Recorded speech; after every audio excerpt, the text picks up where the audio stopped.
শত্রুর অনিষ্ট থেকে যদি আপনার ভয় লাগে যে অমুক আমাকে ক্ষতি করে দিবে, কোনো কওমের যদি আপনার অনিষ্টর ভয় করেন যে অমুক আমাকে ক্ষতি করতে পারে, অমুক এই যে লোকগুলো আছে আমার ক্ষতি করতে পারে, মানে কোনো সম্প্রদায় বা কোনো কওমের কোনো ব্যক্তির যদি আপনার ক্ষতির আশঙ্কা করেন সে আমার ক্ষতি করে দিতে পারে, তাহলে কোন দোয়া পড়বেন?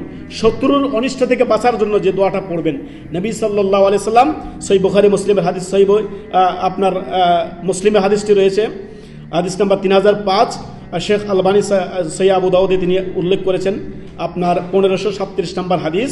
নবী সাল্লাল্লাহু আলাইহি সাল্লাম বলেন, রাসূলুল্লাহ সাল্লাল্লাহু আলাইহি সাল্লাম বলেন, তুমি যদি কোনো কওমের অনিষ্টের আশঙ্কা করো, শত্রুর অনিষ্ট থেকে বাঁচার জন্য তুমি এভাবে দোয়া করবে, আল্লাহুম্মা ইন্না নাজআলুকা ফি নুহুরিহিম ওয়া নাউযু বিকা মিন শুরুরিহিম, আল্লাহুম্মা ইন্না নাজআলুকা ফি নুহুরিহিম ওয়া নাউযু বিকা মিন শুরুরিহিম আল্লাহুম্মা কফিনিহিম বিমা শি'ত।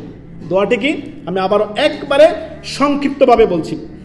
শত্রুর অনিষ্ট থেকে বাঁচার জন্য, কোনো কওমের অনিষ্ট থেকে, কোনো ব্যক্তির অনিষ্ট থেকে বাঁচার জন্য ভয় লাগছে যে আমাকে মেরে দেয় নাকি, আমার ক্ষতি করে না ফেলে কি, এই জন্য যদি ভয় করেন তাহলে এইভাবে দোয়া করবেন। সহিহ মুসলিমের হাদিস নাম্বার 3005।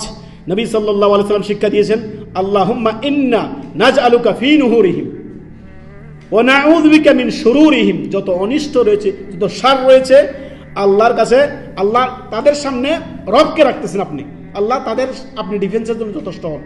আল্লাহুম্মা কফিনিহিম বিমা শি'ত। 1 সেকেন্ডে দোয়াটি আমরা বলব, 2 সেকেন্ডে। আল্লাহুম্মা ইন্না নাজআলুকা ফি নুহুরিহিম ওয়া নাউযু বিকা মিন শুরুরিহিম আল্লাহুম্মা কফিনিহিম বিমা শি'ত। আল্লাহ আপনি আমাকে রক্ষা করেন, যা দিয়ে পারে আপনি তা দিয়ে আমাকে রক্ষা করেন। আল্লাহর কাছে এইভাবে আপনি আশ্রয় চাইবেন।